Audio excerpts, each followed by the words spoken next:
سلام به CIS گروپ، خوش آمدید. هزینه‌های تحصیل و زندگی در ایرلند. هزینه تحصیل در ایرلند به نوع دانشگاه، رشته تحصیلی و مقطع تحصیلی بستگی دارد.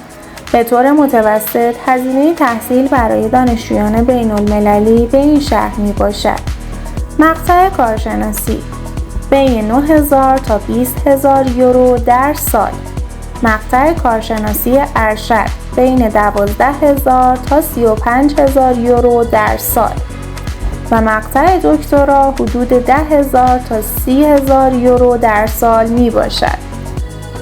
هزینه‌های زندگی در ایرلند بسته به شهر و سبک زندگی دانشجو متفاوت است. هزینه زندگی شامل مسکن، خوراک، حمل و نقل و سایر هزینه‌های روزمره می شود. به طور میانگین هزینه ماهانه زندگی برای دانشجویان در ایرلند به این شرح می باشد: مسکن بین 300 تا 700 یورو، خوراک حدود 200 تا 300 یورو، حمل و نقل بین 50 تا 100 یورو. سایر هزینه‌هایی مانند اینترنت، بیمه سلامت و تفریحات دانشجویی می باشد. بورسیه‌ها و کمک هزینه‌های مالی.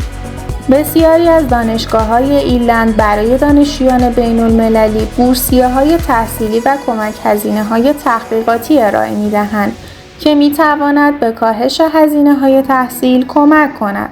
بورسیه‌های ایرلند معمولاً بر اساس شایستگی تحصیلی یا نیاز مالی اعطا می‌شوند. از اینکه با ما همراه بودید متشکریم.